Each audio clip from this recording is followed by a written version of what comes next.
Croeso cynnes eto i chi ato ni. Mae'n hyfryd gallu gweld gwynebau ni ddim wedi gweld ers wythnos rhai, ers bythefnos rhai yn hirach. Mae'n hyfryd bod gyda chi unwaith eto a bod gyda'n gilydd. Ac dod at Dduw, yn dyfe, oedd Steve yn chwarae nawr, yn oedd arglwydd tyrd a llefara di. A'n gweddi ni yw bydd Dduw yn siarad a bob un ohono ni y bore yma. Felly croeso cynnes i chi, fel chi'n gweld Emyr sydd yn arwain bore yma. Ni'n gweddio bydd yn ymwybodol o nerth yr arglwydd gyda fe. Ar ôl y cyfarfod, gai annog chi i aros, am baned yn y cefn, a jyst i chi rhagofn bod chi ddim wedi sylwi, mae'r ystafell fan hyn lle ni gyd yn sefyll. Os ewch chi trwyddo, mae yna seti, a mae yna le i eistedd. So os falle bydd y rhain o'ch chi lle mynd trwyddo i eistedd, a bydd fwy o le i ni allu siarad a cymdeithasu gyda'n gilydd. Yna heno cyfarfod yn prynawn yma am 5 ac Emyr yn arwain y cyfarfod yna hefyd. Gynnawr ran o'r wythnos, does dim cyfarfodydd wythnos yma oherwydd bod gynadledd y mudiad Efengylaidd yn Aberystwyth a sawl un yn mynd i'r cyfarfodydd yna, i'r wythnos yna. Felly does dim cyfarfod nos Fawrth, ond mi fydd cyfarfod i Sul nesaf am 10 y bore, 5 y nos, a Meirion, Thomas Meirion bydd yn arwain yn y 2 oedfa yna. Croeso nôl i rhai fiodd mewn gwersylloedd, yn swyddogion, yn arweinwyr, yn wersyllwyr. Mae'n hyfryd cael chi nôl gyda ni. Ac yn ni diolch i Dduw am y gwarchod fiodd yn ystod o'r wythnos, ac yn ni'n parhau i weddio y bydd Duw yn bendithio y gwaith yna. Gai annog chi hefyd i weddio am y gynhadledd, wythnos yma, gynhadledd Gymraeg, gweddio bydd Duw yn bresennol Dewi Tudur sydd yn arwain yn y boreau, gemrywio rhai yn y nos. A wedyn, jyst yn ola i longyfarch, jyst dim llawer o'n nhw yma bore yma, ond nath lot o'n plant ni yn arbennig o dda dros lefel A. Felly ni'n llongyfarch nhw ac yn llawenhau yn eu llwyddiant nhw. Wel, gadwch ni weddio gyda'n gilydd. O Dduwyn Tad, i ni yn diolch bod ni'n cael cyfle nawr i ddod ato ti. Cyn ni gweddio helpa ni o arglwydd i fwrw ymaith bob rhyw feddwl am bethau eraill, a helpa ni hoelio'n meddwl a'n sylw arno ti. Helpa ni ganolbwyntio be fyddwn ni'n canu, wrth i'r gair gael ei ddarllen y byddwn ni'n gwrando, wrth i ni weddio y byddwn ni'n cydweddio, ac wrth i'r gair gael ei esbonio o arglwydd, helpa ni i fod ar flaenau ein set fel petai, eisiau clywed mwy amdana ti, ac y byddwn ni'n ymateb i'r gair, arglwydd i ni am wybod fwy amdano ti. I ni'n diolch bod ni wedi cael ein atgoffa dy fod ti yn sanctaidd, yn ddew ar wahân, ti hwnt mewn un ystyr, ac eto wedi datguddio dy hun i ni, o arglwydd, dyrogip olwg i ni fwy heddi, o dy sancteiddrwydd di, gybydd hynny'n cael effaith ar ein hagwedd ni, ar ein bywyd ni, yn ystod y dydd heddi, yn yr wythnos sydd o'n blaen, a trwy ein bywydau ni. Bydd gyda'r rhai arglwydd sydd methu bod yma, yn wybodol o sawl un ar ei gwyliau eraill yn anhwylus arglwydd bydd gyda nhw, os gweli di fod yn dda. Ond derbyn ni nawr yn ddiolchgar a helpa ni i daddoli di y gorau gallwn ni clod a mawl i Iesu Grist ac i dy enw mawr di dy hun. Clyw ni, am fod ni'n gofyn hyn yn enw ein gwaredwr Iesu Grist. Amen. Gwydio. Ni'n mynd i barhau i addoli trwy ganu gyda'n gilydd. Dyma gariad pwy a'i treitha. Anchwiliadwy ydw ef. Dyma gariad yw ddymderoedd beth ni threiddiau nef yn nef. Pan ni'n dod at ein gilydd o sil i sil, ni'n meddwl am bethau mawr. Pethau sydd mewn un ystod tu hwnt i ni, ac eto pethau i ni eisiau tyfu yn ein dealltwriaeth ohonyn nhw. Dyma gariad gwyd fy enaid yw holl bethau gwael y llawr. Dyma gariad na i'm ganu yn y bythol wynfyd mawr. Nw'n ni sefyll i ganu dyn gilydd.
Dros y tair wythnos diwethaf yma, ni wedi bod yn dilyn cyfres fer o bregethau ar y thema sanctaidd. A beth sydd wedi bod yn dal y cwbl at ei gilydd yw'r geiriau na, chi siŵr o fod wedi clywed geiriau o llyfr Leviticus, ond geiriau hefyd sy'n cael ei dyfynnu gan yr apostol Pedr, byddwch sanctaidd oherwydd yr rwy fi yr arglwydd eich Duw yn sanctaidd. Byddwch sanctaidd oherwydd yr rwy fi yr arglwydd eich Duw yn sanctaidd. Nawr, gai bwysleisio, ni ddim wedi edrych ar bopeth sydd i'w ddweud am y pwnc, ond be fi wedi bod yn trio gwneud yw yn y boreau ystyried tair agwedd o sancteiddrwydd Duw, ac yna yn y nos tair agwedd o'n sancteiddhad ni. A felly bore yma, ni'n troi eto i feddwl am Dduw, am ei natur a'i gymeriadau fel Duw sanctaidd. Trio meddwl beth mae hynny'n golygu. A ni'n troi felly bore yma at Exodus pennod 3. Exodus pennod 3, hanes cyfarwydd. Fi'n siŵr i lawer ohono ni, Moses yn gweld y berth yma sydd ar dan ond ddim yn llosgi. Exodus pennod 3. Dyma air Duw.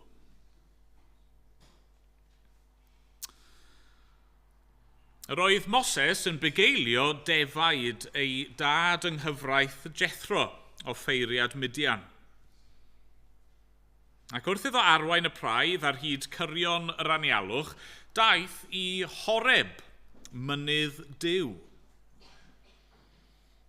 Yno, ymddangosodd angel yr arglwydd iddo, mewn fflam dan o ganol perth. Edrychodd yntai a gweld y berth ar dan, ond heb ei difa. Dwedodd Moses, rwyf am droi i edrych ar yr olygfa ryfedd hon pam nad yw'r berth wedi llosgi. A pan welodd yr arglwydd ei fod wedi troi i edrych, galwodd Duw arno o ganol y berth, Moses, Moses. Atebodd yntai, dyma fi. Yna dywedodd Duw, paid a dod dim nes. Tyn dy esgidiau oddi am dy draed, oherwydd mae'r llecyn rwyt yn sefyll arno yn dir sanctaidd. Dywedodd hefyd, Duw dy dadau o'i fi, Duw Abraham, Duw Isaac a Duw Jacob. Cuddiodd Moses ei wyneb, oherwydd roedd arno ofn edrych ar Dduw. Yna dywedodd yr arglwydd, rwyf wedi gweld adfyd fy mhobl yn yr aifft, a chlywed ei gwaedd o achos ei meistri gwaith, a gwn am ei doluriau. Yr wyf wedi dod i'w gwaredu o law yr eifftiaid, a'i harwain o'r wlad honno i wlad ffrwythlon ac eang, gwlad yn llyfeirio o laeth a mêl, cartref y Cananeiaid, Hethiaid, Amoriaid, Peresiaid, Hefiaid a Jebusiaid. Yn awr mae gwaedd pobl Israel wedi dod ataf, ac rwyf wedi gweld fel y bu'r eifftiaid yn ei gorthrymu. Tyrd, rwyf yn dy anfon at Pharo, mwyn i ti arwain fy mhobl yr Israeliaid allan o'r aifft. Ond gofynnodd Moses i Dduw, pwy o'i fi i fynd ar Pharo ac arwain pobl Israel allan o'r aifft? Dywedodd yntai, bydda fi gyda thi. A dyma fydd yr arwydd, mae my fi sydd wedi danfon, wedi I ti arwain y bobl allan o'r Aifft, byddwch yn addoli Duw ar y mynydd hwn. Yna, dywedodd Moses wrth Dduw, os af at bobl Israel, a dweud wrthynt, mae Duw eich hynafiaid wedi fy anfon atoch. Beth a ddywedaf wrthynt os gyfynant am ei enw? Dywedodd Duw wrth Moses, y dwyf, yr hyn, y dwyf. Dywed hyn wrth bobl Israel, y dwyf sydd wedi fy anfon atoch. Dywedodd Duw eto wrth Moses, dywed hyn wrth bobl Israel, yr arglwydd, Duw eich tadau, Duw Abraham, Duw Isaac a Duw Jacob sydd wedi fy anfon atoch. Dyma fydd fy enw am byth, ac fel hyn y cofir amdanaf gan bob cenhedlaeth. Dos, a chynnull ynghyd henuriaid Israel, a dywed wrthynt y mae'r arglwydd, Duw eich tadau, Duw Abraham, Isaac a Jacob wedi ymddangos I mi, a dweud, yr wyf wedi ymweld â chwi ac edrych ar yr hyn a wnaed I chwi yn yr Aifft. Ac yr wyf wedi penderfynu eich arwain allan o adfyd yr Aifft I wlad y Cananeiaid, Hethiaid, Amoriaid, Peresiaid, Hefiaid a Jebusiaid, gwlad yn llyfeirio o laeth a mil. Bydd henuriaid Israel yn gwrando arnat, a dos dethau gyda hwy at frenin yr Aifft. A dweud wrtho, y mae'r arglwydd, Duw yr Hebreaid wedi ymweld â ni. Yn awr gad I ni fynd, daeth drydiau i'r anialwch mwyn I ni aberthu i'r arglwydd ein Duw. Ond rwyf yn gwybod na fydd brenin yr Aifft yn caniatáu I chwi fynd, oni orfodir ef a llaw gadarn. Felly estyna fy llaw a tharo'r Eifftiaid a'r holl ryfeddodau a wnaf yn ei plydd. A wedi hynny bydd yn eich gollwng yn rhydd. Gwnaf i'r Eifftiaid edrych yn ffafriol ar y bobl hyn, a phan fyddwch yn y madael, nid ewch yn waglaw. Oherwydd bydd pob gwraig yn gofyn i'ch ymdoges, neu I unrhyw un yn ei thi, am dlysau o arian ac o air a dillad. Gwisgwch hwy am eich meibion a'ch merched, ac ysbeiliwch yr Aifft. Dyma air ein Duw ni, diolch iddo. Ganwn ni o'r llyfr ymynau nesaf. Emyn rhif 92.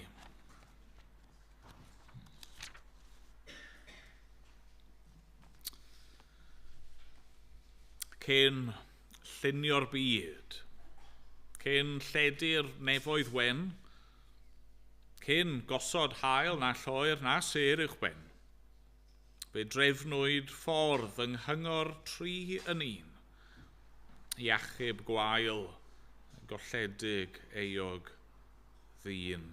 Mae'r hanes I dan sylw ar ysgrythyr I gyd yn adrodd y stori yma, yn dydy.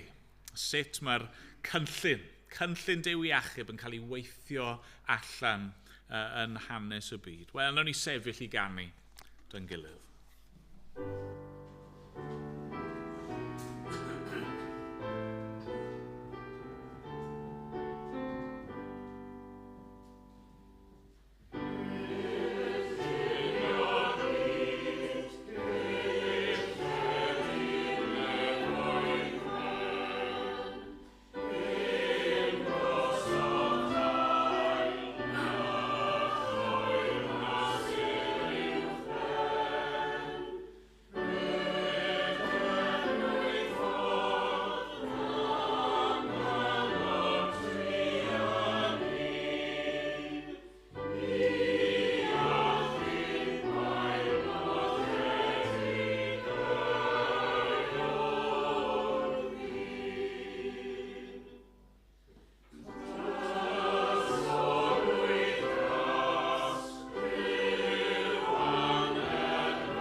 Rhaid ni weddio efo'n gilydd, nawr ni droi at Duw a'i geisio fe mewn gweddi.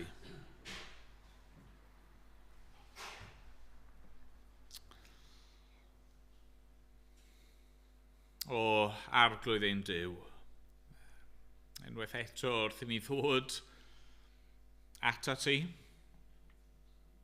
i ni yn cydnabod dy fawredd di. Arglwydd, mae dy feddyliau di yn uwch na'n meddyliau ni yn dragwyddol uwch. Ac arglwydd rwy ti dy hun yn fwy nag unrhyw beth y gallwn ni ei ddychmygu yn ei ddeall. Ac arglwydd i ni eisiau cydnabod hynny. Dad maddau ni'n aml yn gallu defnyddio'r gair yna, Duw. Gair mor fyr, mor syml. Ac arglwydd falle'n anghofio yr hyn mae'r gair yna'n ceisio ei gyfleu. Duw. Holl alluog a holl bresennol a holl wybodus. A Duw sydd yn sanctaidd. Ac arglwydd ni'n cyffesu eto dros yr wythnosau diwethaf wrth i ni bod yn meddwl am y gair yna, sanctaidd, a be mae hynny'n golygu wrth sôn amdano ti ac arglwydd wrth sôn amdano ni. Arglwydd ni yn teimlo bod ni jyst yn fel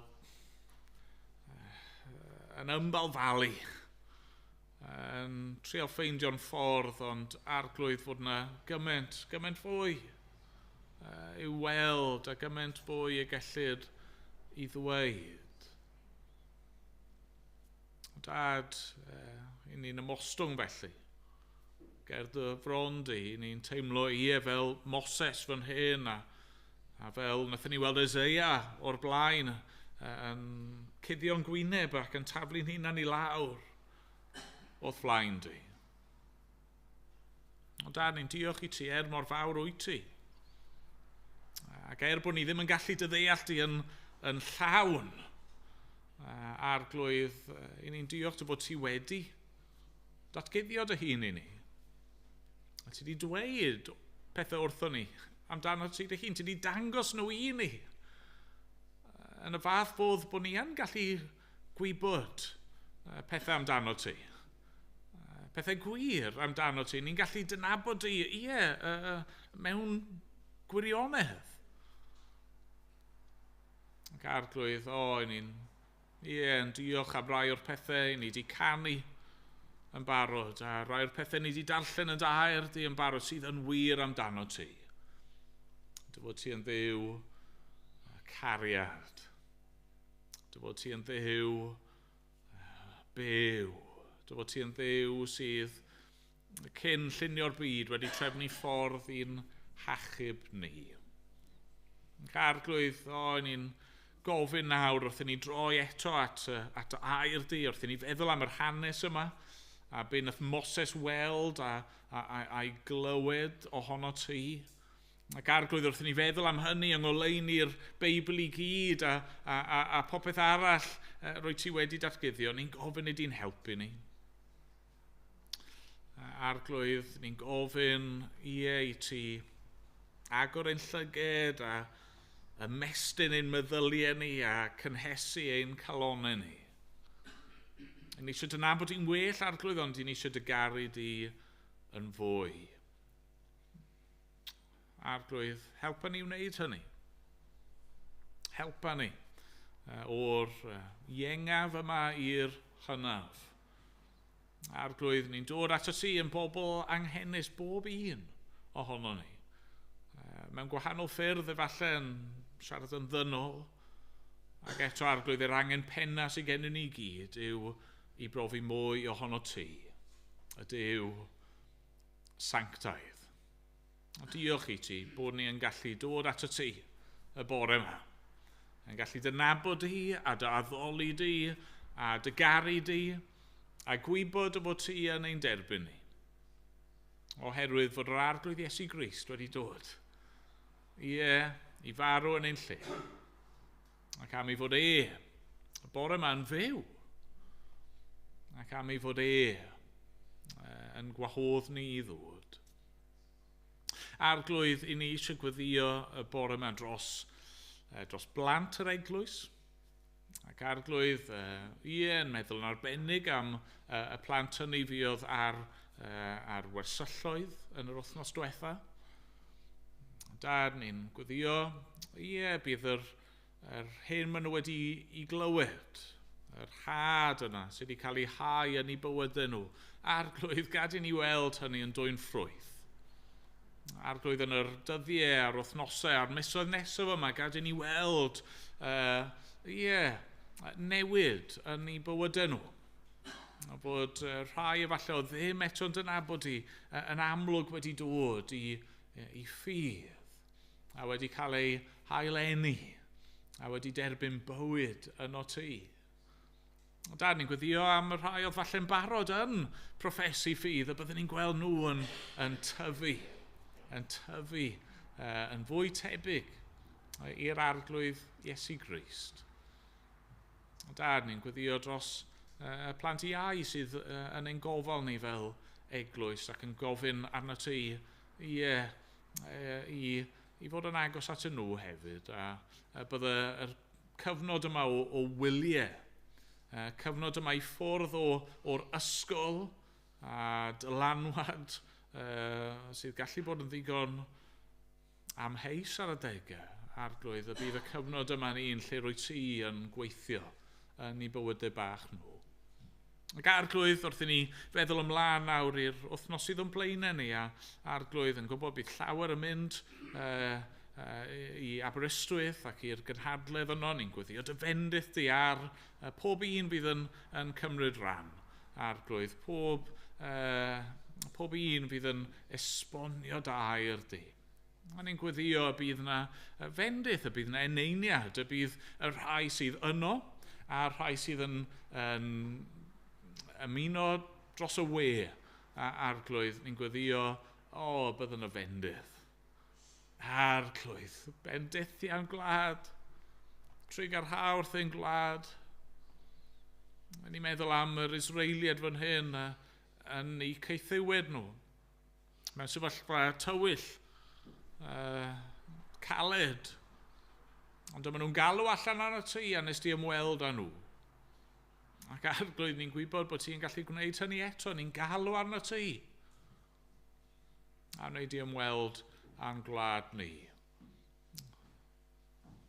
Arglwydd, trig ar ha.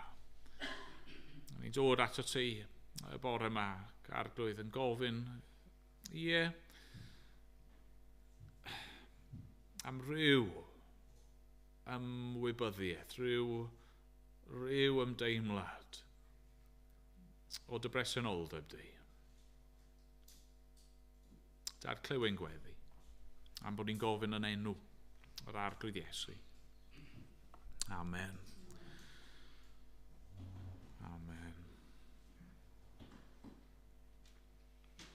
Ni'n mynd i ganu o Cwmpawd 2. Rhif 51. Mor fawr yw cariad Duw y Tad. Ni ellir beth ei fesur. Fe roddodd ef ei fab yn iawn i achub gwael bechadur. Ac ymlaen yn ei sefyll i ganu.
tyn dy esgidiau oddi am dy draed, oherwydd mae'r llecyn rwyt yn sefyll arno yn dir sanctaidd.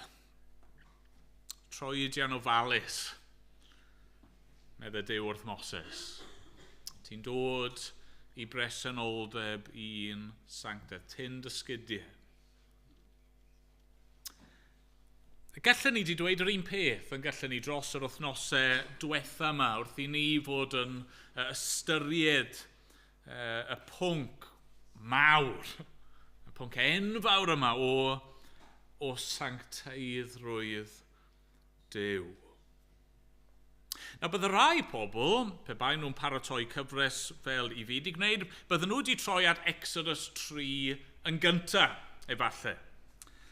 Dyma y tro cyntaf yn yr ysgrythyr, mae'r gair sanctaidd yn ymddangos, a felly bydde hwn wedi bod yn le priodol i ddechrau. Falle oedd rai o'ch chi'n synnu bod ni ddim wedi dechrau fan hyn. Wel, yn gam neu'n gymwys, fi wedi trefnu pethau fel ydw i am ddwy reswm. Yn gyntaf i gyd, oherwydd o'n i'n teimlo bod y ffordd a'r testunau ni wedi cymryd yn y bore wedi clymu fewn yn well neu arwain yn fwy clir at testunau'r nos. Right? O'n i'n teimlo fel fi wedi gosod am yr nos, y bore a'r nos wedi gweithio gyda'i gilydd mewn ffordd fwy rhesymegol. Ond falle yn fwy na hynny, y reswm wedi trefnu pethau fel hyn yw oherwydd, o fel wedi gweud sawl gwaith, be ni'n gwneud really fan hyn yw just crafu'r wyneb yn dyfa. Scratching the surface. Ac wrth drefnu pethau yn y ffordd ydyn ni, mae wedi teimlo gobeithio fel bod ni yn crafu chydig yn ddyfnach a chydig yn ddyfnach bob tro. Be fi'n golygu? Wel, nathon ni ddechrau pythefnos yn ôl yn edrych ar proffwydoliaeth Eseia. A nathon ni weld fan'na yn do y disgrifiad yma o Dduw sydd yn sanctaidd a'r pwyslais falle fyna, pwyslais sydd trwy'r Beibl, oedd ar y ffaith fod Duw ar wahân, fod e yn bir. Ac i ddefnyddio gair Saesneg, fod e yn awesome. Bod e'n Dduw sydd i'w ofni, bod e'n Dduw sydd i ryfeddu arno fe. Yna, nathon ni crafu chydig bach yn ddyfnach yn do a troi at lyfr y salmau a gweld fod Duw, nid yn unig yn awesome, mae hynny'n wir, ond fod yna rhyw brydferthwch yn perthyn iddo fe. Bod e ddim just i'w ofni a'i barchu, ond fod yna rhywbeth dylse fod yn ein denu ni ato fe. Ond nawr, bore yma, gobeithio bod e'n teimlo bod ni yn mynd hyd yn oed anagosach at ganol y mater. Be mae sancteiddrwydd Duw yn ei olygu? Achos mewn ffordd, dyw be ni wedi gweld mor belled ddim wir yn ddigon, ydy e? Hynny, meddyliwch am y peth. Os mae'r cwbl yw sancteiddrwydd Duw yw ei arwahanrwydd e, yna be mae hynny'n golygu wrth i ni sôn am Dduw tragwyddol? Hynny yw, os mae Duw yn Dduw tragwyddol a mae e'n Dduw sanctaidd, beth oedd e ar wahân iddo fe cyn creu y byd a phopeth arall? A hyd yn oed wrth i ni sôn am ei ysblander a'i brydferthwch e, mae hynny dim ond yn gallu bod yn wir os yw e yn brydferthwch ynddo fe ei hun, ond be mae hynny'n golygu? Sut mae hwnna'n edrych? A felly mae rhaid i awgrymu, mae'r ffordd gorau mewn gwirionedd i ni feddwl am sancteiddrwydd Duw yw nid just bod e'n Dduw awesome, a nid just bod e'n Dduw prydferth. Ond mae fe yw'r Duw sydd yn fywyd o gariad tragwyddol ynddo fe ei hun ac ato fe ei hun. Nawr eto, fi'n cyffesu crafu y wyneb ydyn ni, ond chi'n teimlo bod ni'n dod yn agosach yn dyn ni fan hyn i'r canol. Beth mae'n golygu i ddweud fod Duw yn sanctaidd? Mae'n gariad.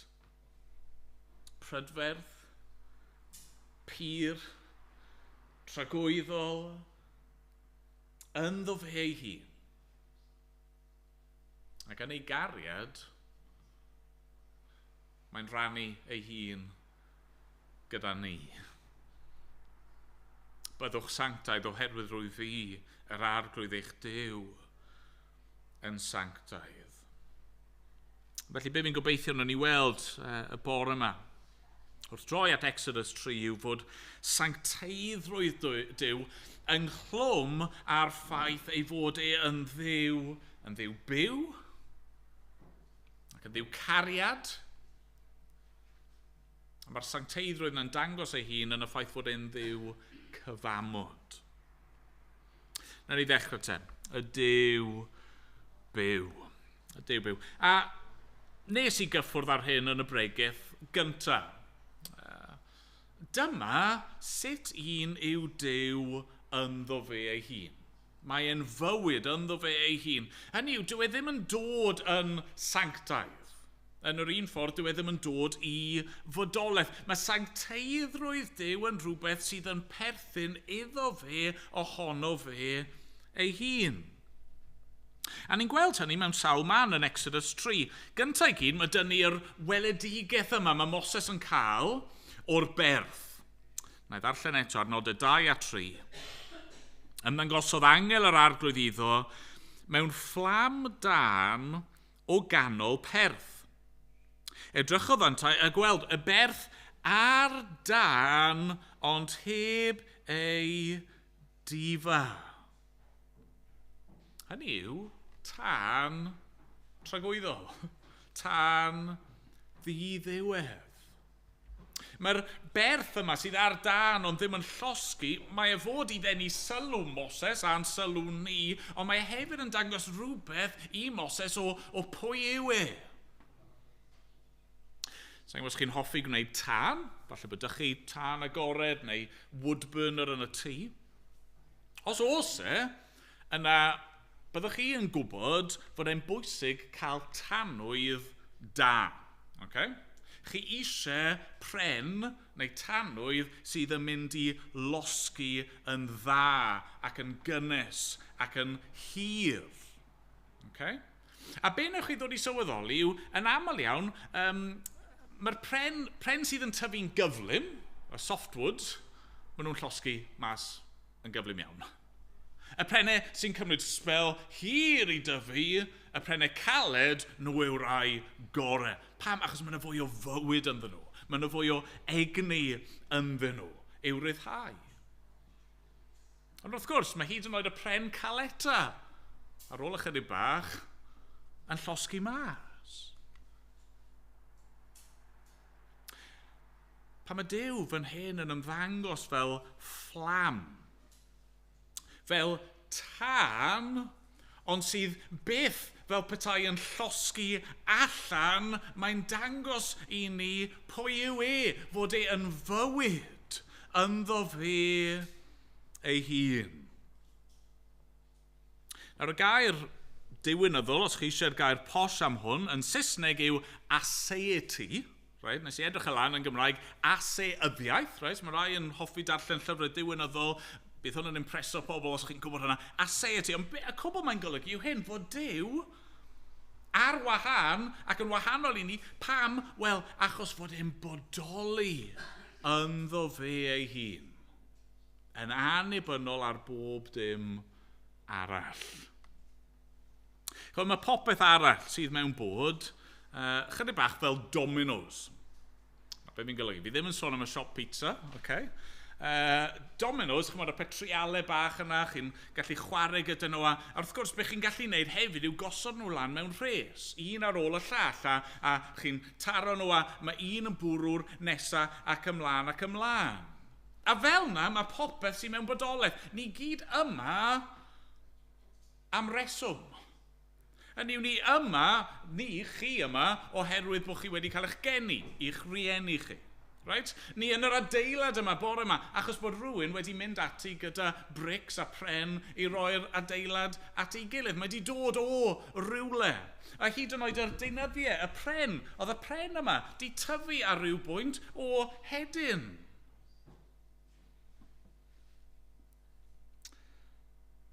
Mae angen un yn does i ddechrau'r cwbl. Mae angen un sydd yn annibynnol. Mae angen un sydd yn ddi-symud. Mwyn roi bywyd, roedd angen un sydd yn fywyd ynddo fe ei hun. A dyma sut mae Duw yn ymddangos i Moses. Ac os nag oedd e'n ddigon clir i Moses, mae Duw yn mynd ymlaen i wneud e'n gliriach yn dydy. Mae Duw yn siarad gyda Moses ac yn rhoi'r gwaith yma iddo fe wneud. A mae Moses yn gofyn iddo fe, wel, pwy wyt ti? Pan i fi mynd at yr Israeliad, beth ddylswn i ddweud yw dy enw di? A mewn gwirionedd, Duw ddim yn gofyn just am enw Duw, achos oedd hynna ddim yn beth cyfrinachol. Na, be mae'n gofyn iddo fe, wel, rho datguddiad i fi, dangos rhywbeth i fi o pwy wyt ti.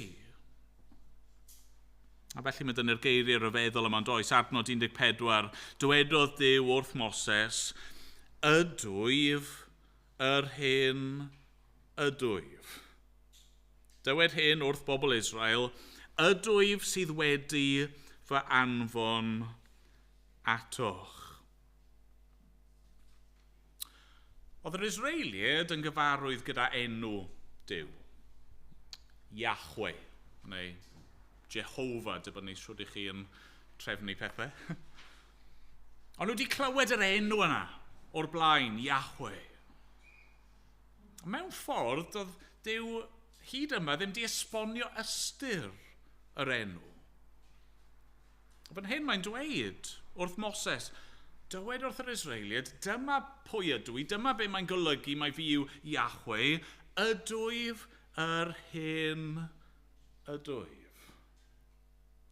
Fi yw'r tân tragwyddol sydd byth yn llosgi mas. Fi wastad wedi bod yr hyn ydw i. Mi rydw i nawr yr hyn ydw i. A fe fyddai yn dragwyddol yr hyn ydw i. Fi yw'r Duw byw. Na'r peth cyntaf sy'n eisiau ni sylweddoli felly am y Duw sanctaidd yma. Mae'n Dduw byw.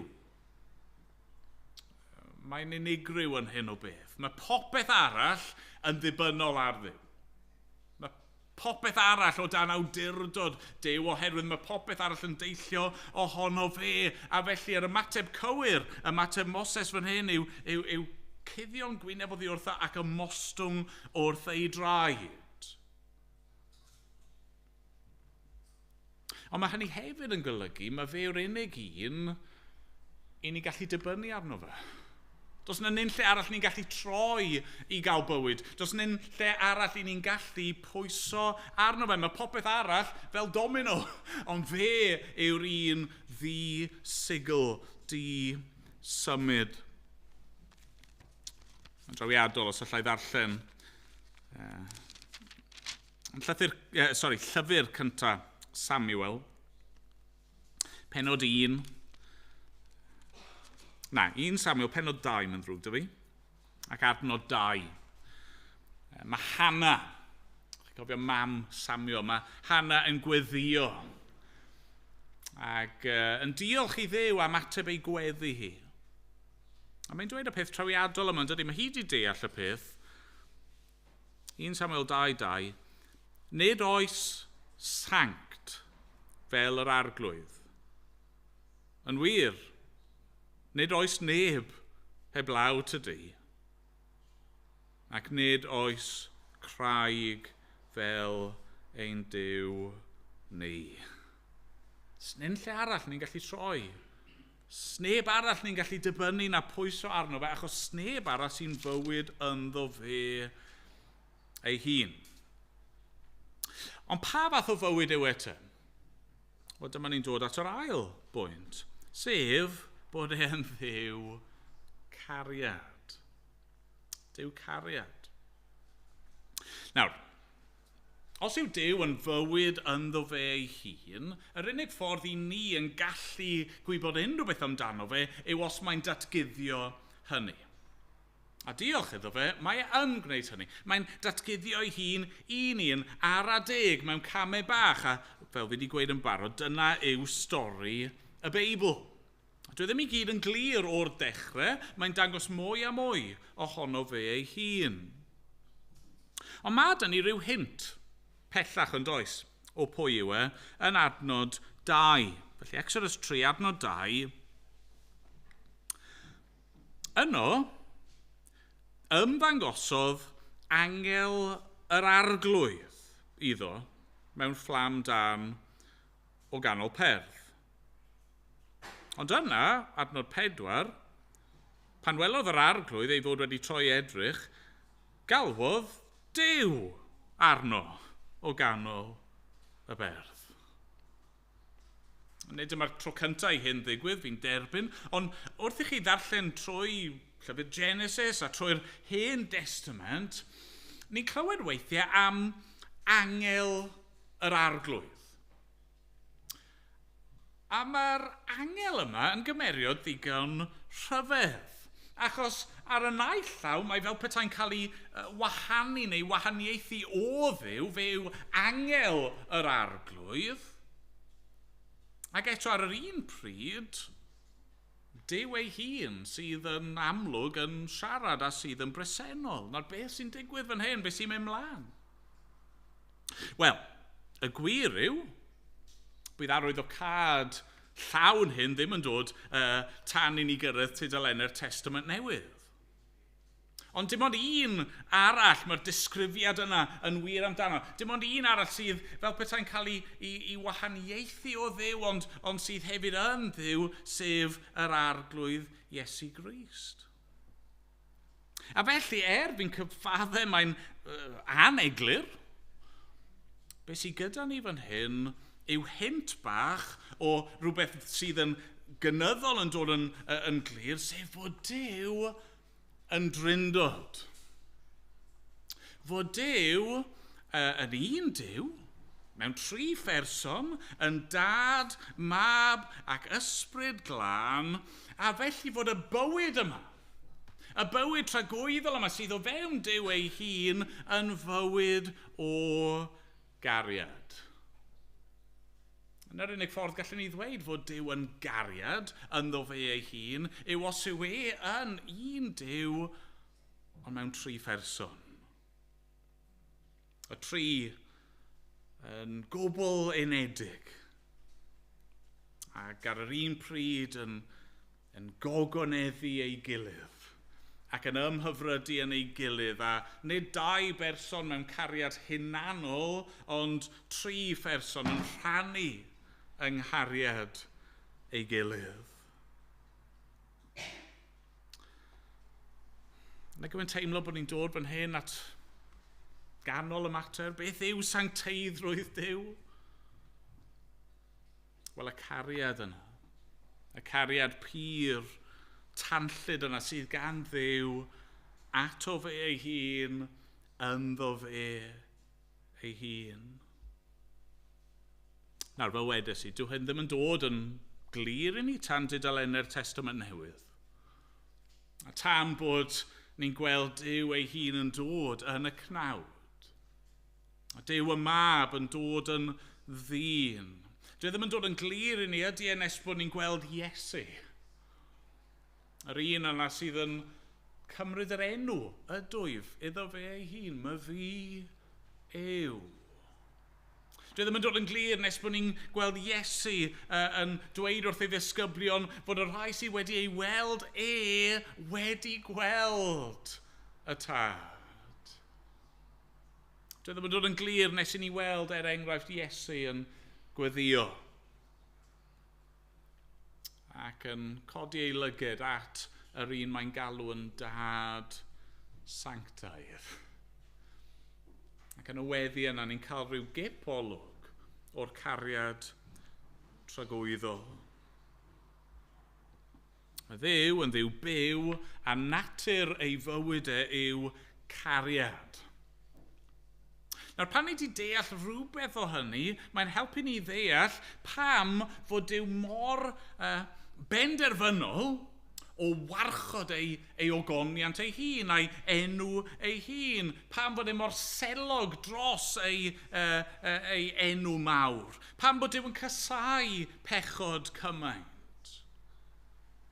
Pam? Wel, achos fod y tad yn casau gweld y mab a'r ysbryd yn cael ei amharchu. A mae'r mab yn casau fod y tad a'r ysbryd ddim yn cael y gogoniant maen nhw yn ei heiddi. A'r ysbryd, mae'n casau gweld pobl yn byw mewn ffordd sydd yn dwy'n anfriar y tad a'r mab. Mae'n naturiol yn dydi. Chi'n gwybod hyn, os ych chi'n caru rhywbeth, neu'n caru rhywun, chi eisiau bobl eraill i barchu neu i anrhydeddu y peth neu'r person yna. Os chi'n caru rhywbeth neu rhywun, chi ddim eisiau clywed pobl yn dweud pethau cha fi. Chi eisiau bod nhw'n gweld yr hyn i chi yn ei weld. Nawr, os yw hynny'n wir amdano ni, pobl sydd â'u cariad a'i dyheuadau nhw yn amherffedd, o faint yn fwy ydy yn wir o Dduw sydd yn hollol gywir, yn hollol berffaith yn ei gariad ato fe ei hun.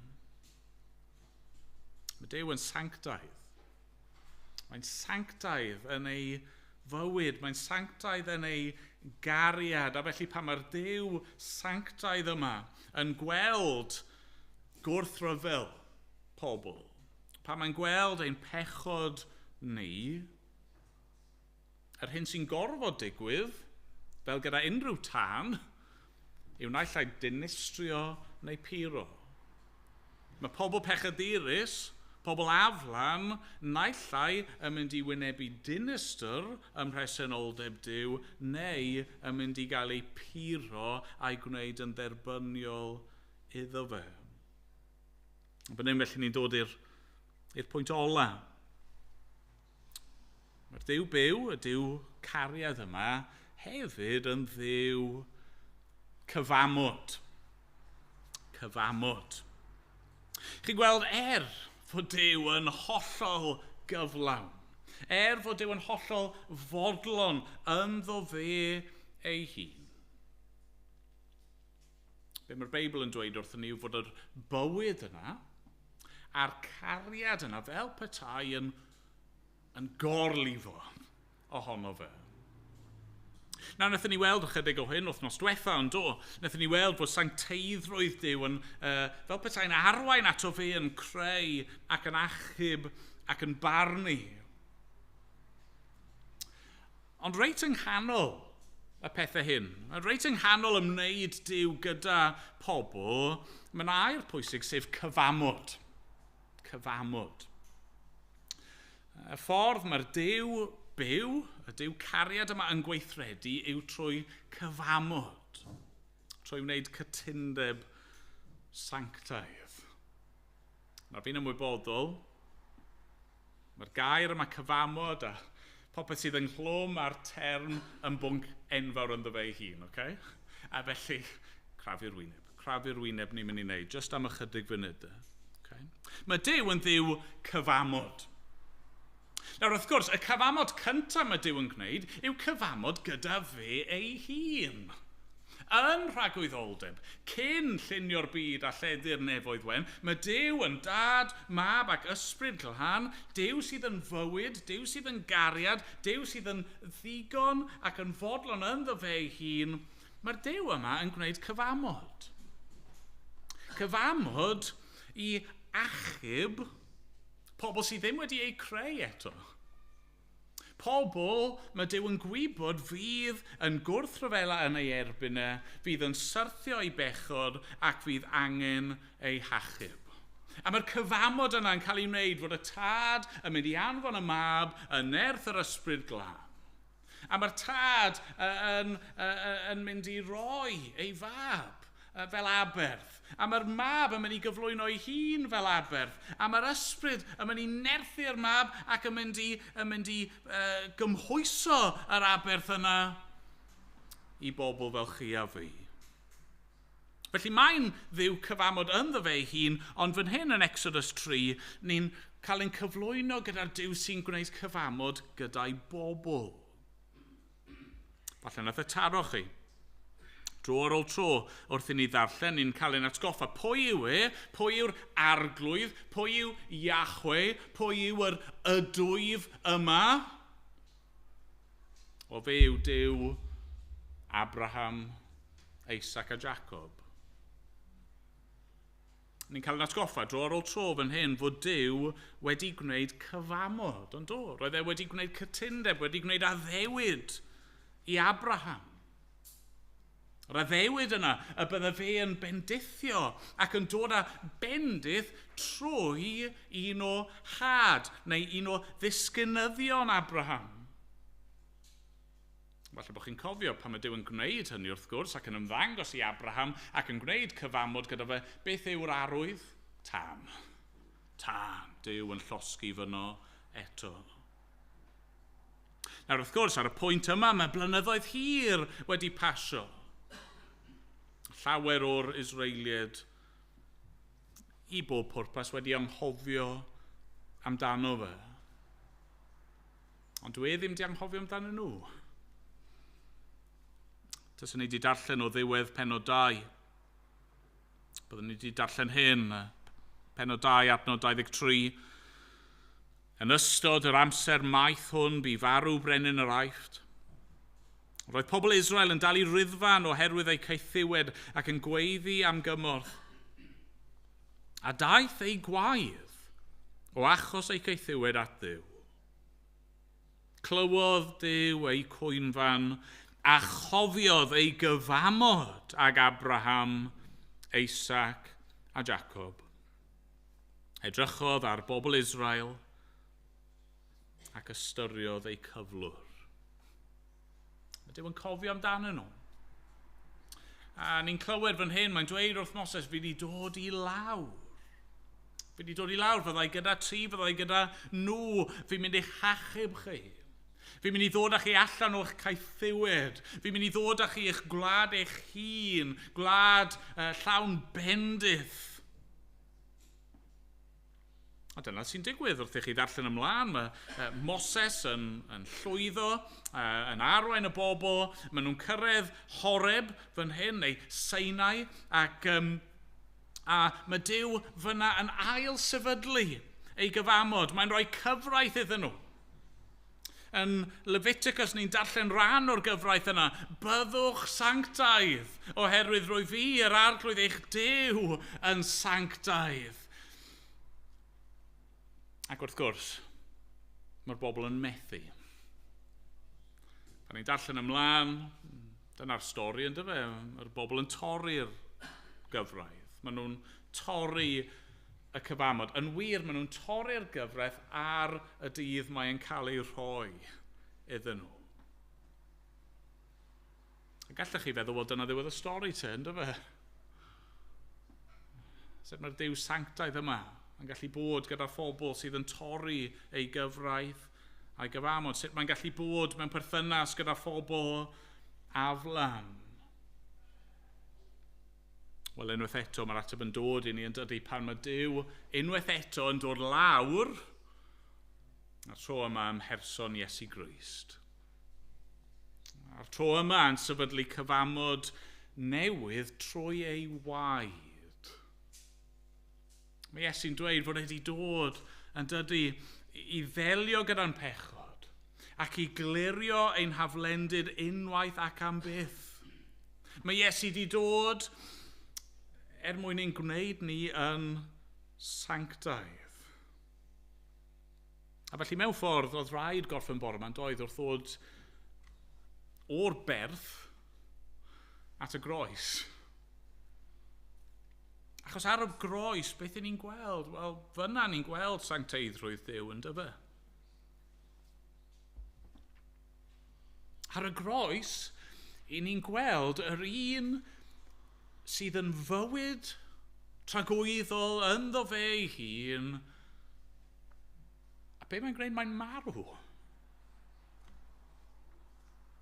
Ar y groes, ni'n gweld yr un sydd yn gariad tragwyddol ynddo fe ei hun, a be mae'n gweiddi o'r groes? Fy nyw, paham, oes wedi fy ngadael. Ar y groes, beth ni'n gweld? Wel, yr un nath roi y gyfraith, yr un nath wneud y cyfamod. Ac ar y groes yn cymryd melltith pechod a canlyniadau torri y cyfamod arno fe ei hun. Os oedd y berth yn dir sanctaidd, wel mae'r groes yn fwy felly. Pam? Pam fod yr arglwydd Iesu wedi gwneud hyn i gyd? Wel, achos dyna pwy yw e, dyna sut un yw e. Mae'n sanctaidd. Mae'n fywyd, ac yn gariad, a mae'n ymrwymo ei hun i achub. Pam? Fel bod ni yn gallu bod yn sanctaidd. Fel bod ni yn gallu cael ein hadfer. Fel bod ni yn gallu cael ein golchi a'n maddau. Fel bod Duw yn gallu bod yn Dduw i ni. A nyn bobl iddo fe. Sdim ffordd arall. Sdim Duw arall fel hyn. Sdim ffordd arall ond hyn. Byddwch sanctaidd oherwydd rwy fi yr arglwydd eich Duw yn sanctaidd. Mae e yn sanctaidd. Wedi trefnu ffordd i'n gwneud ni'n sanctaidd. Diolch iddo. Amen. Amen. Gan i weddio.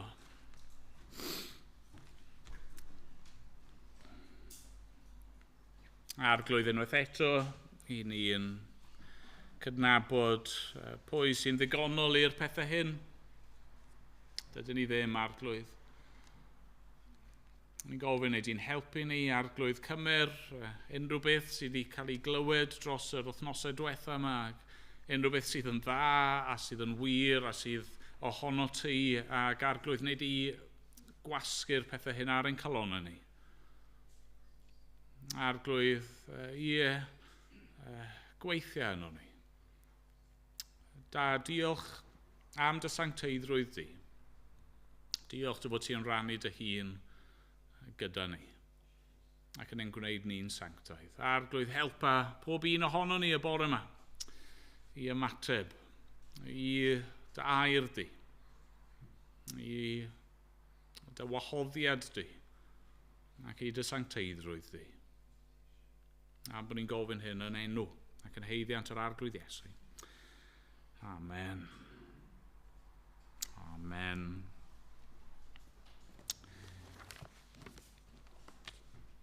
Ganwn ni emyn. Mae'r emyn yma mewn ffordd yn pontio at ein testyn ni heno. Rhif 506. Gwnes addunedau fil i gadw'r llwybr cul, ond methu rwy. Preswylydd mawr y berth. Chwanega eto nerth i ddringo'r creigiau serth heb flino mwy. Gelynion lawer mil sydd oddeutu'r llwybr cul a mynen wan. Dal fi ath nerthol law. Rhag cwympo yma thraw, ym mhob rhyw drallod ddaw bydd ar fy rhan. Dan gysgod gwych y pren, sy'n frigau uwch yn en, trig fy enaid byw. Gelynion rif y glwyth a sŵn y stormydd chwyth, mi lechaf tano byth fy noddfa yw. Mae'r un sydd yn breswylydd y berth yn gallu'n cynnal ni hyd ddiwedd y daith. Diolch iddo. Nawn ni sefyll i ganu.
ydy ras ein harglwydd Iesu Grist, a chariad Duw, a chymdeithas yr ysbryd glân, bod gyda ni oll o'r awr hon ac hyd byth.